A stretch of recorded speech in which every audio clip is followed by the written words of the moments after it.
I've been doing this talk now for about a year, and coming here made me really rethink a lot of things. I call it Into the Cloud, Dawn of the Information Age. The first thing is this is from a commercial point of view. This is not from a scientific or a technical or a DoD point of view. This is how I believe the technology will evolve over the next 2 to 3 decades to form what really will be a cloud, both from a computing communication point of view and from an application and usage point of view. So caveat emptor, you believe what you will of it, but it is my idea, and I've got some thoughts on how I came to it. Some cases you're going to have to suspend your disbelief.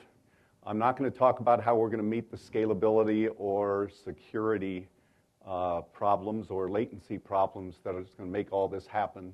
I'm going to rely on the fact that that problems are someone else's opportunity, and we are very good at innovating in this front.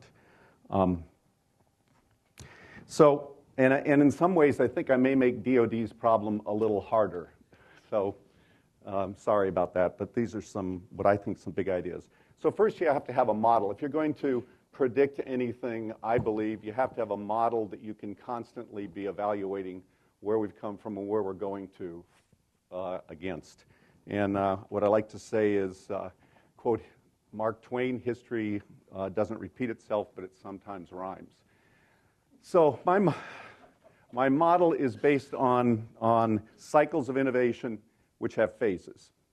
So I'm going to describe 6 cycles of innovation, 3 of which are finished, and 3 of which we are just in the midst of starting. And the first part is what I call the information technology age, and the second part is the internet age. So each cycle is 30 years long. It includes 3 phases: an invention phase that always ends in a boom and a bust, a build-out and consolidation phase that ends in proving, defining who and what you're going to buy and how you're going to do it, and then a commoditization phase in which things are rolled out. Each phase is about 10 years long, and there are always 3 going on, obviously. You're at 3 different levels because they're continuous. So let me describe. Just to give an example, I'll start with the first phase. Information technology was semiconductors was first cycle, computers the second cycle, and network is third cycle. 30-year cycle for semiconductors. The 60s, we invented semiconductors, and it did end in a boom. There were about 40 semiconductor companies founded in Silicon Valley between 68 and 71. We ended in a bust, and by the way, all of these busts happened to coincide with a recession in this country. It was in 1971. But huge overhype, but nobody was using semiconductors except for a few key stuff being funded by crazy people like ARPA at the time. It took an entire decade to build it out, to make it work. We had to invent semiconductor manufacturing equipment, CAD, CAM, in-circuit emulators, and a short-term profession called app engineers to teach mere mortals how to do it. In the meanwhile, we had a consolidation of that industry. This is going to sound familiar because we're going through it again right now. And by the middle of the decade, the companies were starting to consolidate and go out of business, and there were 4 major semiconductors of the 40 left by 1980. But we'd built a platform in the second decade. And then commoditization. From that point on, what we started thinking of is semiconductors nothing more than something that starts at a bunch of dollars and goes down to 10 cents, and they're just commodities being used, and they're gone away. They weren't anything really interesting anymore. There wasn't interesting development other than scale. So then obviously on that we built computers, then we built networks. Well, the key to that is that sort of ended the invention of IT in my definition of it, in that all we've done to that point is extend the computing model and extended the ends. We extended the ends from the mainframe green eyeshade folks to the factory floor and the desktop, then the network took it end to end in the enterprise. The fundamental change, the The transformative change was when we invented the World Wide Web, because at that point, we were able to address all ends. There are no more categories of ends. It'll take us 30 more years to get to all those ends and be able to leverage those ends. But it changes the entire model. And the key to the internet is how it's going to change all the model of every interaction we do, from a push world to a pull world. One of your big problems you talked about this morning was these terabytes of data we have to get out to the ends. Well, that's only because our systems aren't smart enough to figure out intelligently what part of that data matters and how to put it in a place where the end can pull only what they need when they need it to themselves in an intelligent and an automatic, adaptive way. And that's where we're going. So how do you define how we're going to do the next three phases? The definition of the internet is obviously one. Well, you go to the strengths of the internet. There are only three leverages of the internet: reach, straight-through processing, and transparency. And all of those have tremendous leverage.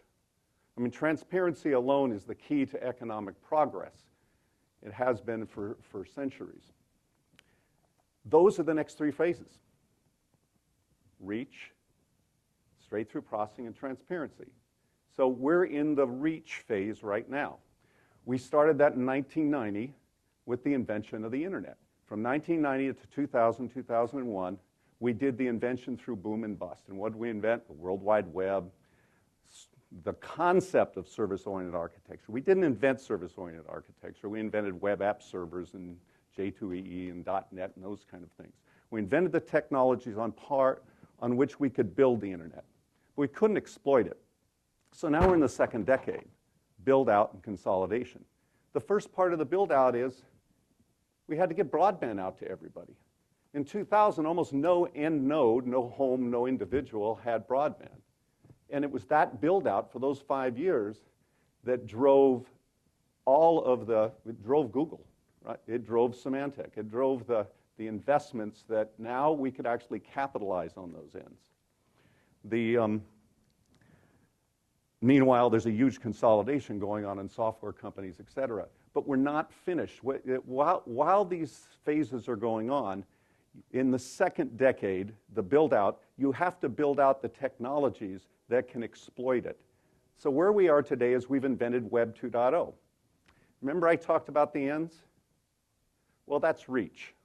The only thing that's going on today is the reach on the ends. So all the stuff we talk about, all the Second Life and the Facebook and social networking, et cetera, those are the ends forming nice peer-to-peer groups that are interacting.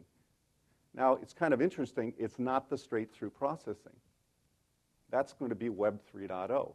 So what are we doing now? Well, we are finishing the web. We're finishing the part to make the web work as an end-to-end device. That means we have to figure out how to turn the computing environment into a utility cloud. And second, we're finishing this. We are actually defining what SOA will be, and it's not going to be J2E or .NET. It's going to be some loosely coupled composite applications and mashups that over time will compost themselves and disintegrate as the forces of loosely coupled systems, open source, and innovation force all of the stuff to disintegrate into a utility, into services. Now, in my theory, that means that over the next 3 years, there will be a huge, massive investment in all of those technologies, up to and including Web 2.0 with a vision of Web 3.0. And I believe the bust will happen because people are going to think that they're inventing Web 3.0. Web 3.0 is where you can connect the ends to the middle and actually figure out how to get some value out of that. The value of the world is not advertising. It's a very small single % of the economy. The value of the world is actually producing goods and services. And when you can connect the middle with straight-through processing, that's why this second phase is so important, and this mashup sort of thing's got to happen, you will disintegrate the applications on top of it. So That means that the third phase of the build-out of reach is when we do disintegrate those applications and build the utility. That will take all of the next decade. It's not going to happen overnight. It will take all of the next decade. It's not until 2020 that we really have the leverage for reach and straight-through processing if these cycles repeat themselves. Now, what's the utility? The utility will be the disintegration of the data center as we know it, both from the top down, being the Googles of the world, providing more and more stuff I can use as a thin client so I don't have to be my wife's SE all the time, and I can pay $50 a month and never buy an application just anytime I open a browser, put my nice little identity security in, I can have access to all my stuff anywhere, anytime. And bottoms up by large corporations adopting software that will be defined and final and in place to begin to be used. It'll take all next decade to build it out, to make the data center a utility. And what is a utility? A utility is something where supply is independent of demand, meaning it's just a electrical power generation. This happens to generate applications. And when those services are independent of the application flow on top of them, that I can just, my relationship with that data center, whether it's Verizon or Google, is a billing relationship of the capacity of services I use, and I can put my virtual application flow on that, and I can put it on anyone that's out there. Now, all I'm buying is quantity and quality of service on demand. You have totally separated the network, all the hardware, from the service. The end point still is in control. The customer is still owning their application service process flow and is deciding where to buy that service from. They're manipulating the policy by which how it is being used. The ends are in control. The key to this whole thing is don't put the intelligence in the middle. This is all about the ends are in control. Yeah, it's just commodity stuff running the capacity in the middle. Can be owned by anybody. And by the way, the result of this by 2020 to 2025 is the disintegration of the IT industry. First, all service providers, everything is IP-based. Everything is IP-based. So anything that's going on the network is generated in computers and stored. It doesn't matter if it's an electronic bombs simulation, running ERP, or an interactive game. It's all just generic stuff running out there. So at that point, we're looking at a totally different kind of world. All the service providers, telco, ISP, cable, and yes, even portals, disintegrate. There will be the biggest consolidation you've ever seen in industry because two things happen during this phase. The first is the marginal cost of generating incremental capability will approach zero, as all of Moore's law and twice as fast that for the network and right in between that for disk keeps happening. And it turns into nothing more than commodity things you're pushing into shelves. Then the capacity supplier out there, the costs go way down. That's what we've just seen with the wireless telephones. But the second one has never happened before.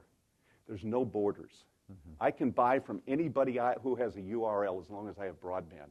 You will see the biggest consolidation in history.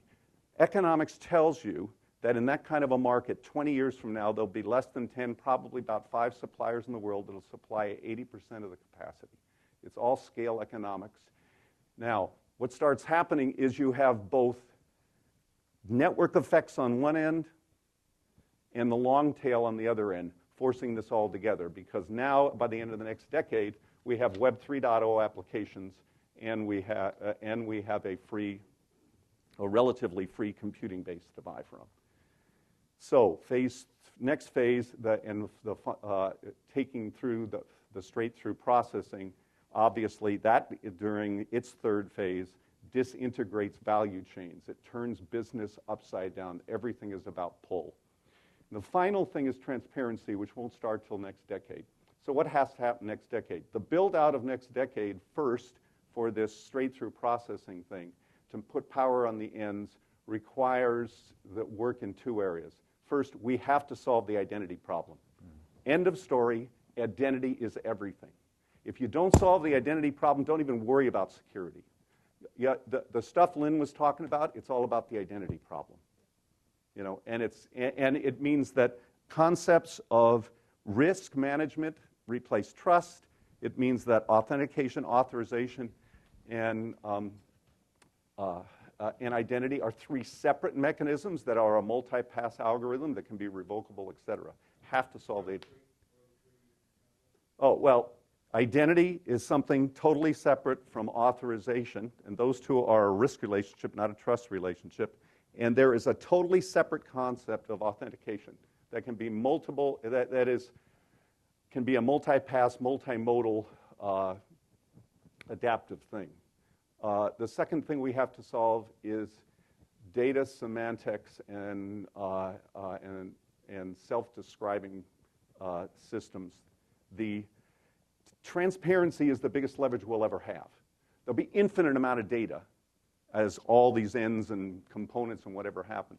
We have to be able to take that data, turn it into information, automatically adapt and manage those systems. We can already, in this world of end-to-end systems, going through the SOA thing, adapt the systems, but we can't adapt them to follow the policy of what you want to do.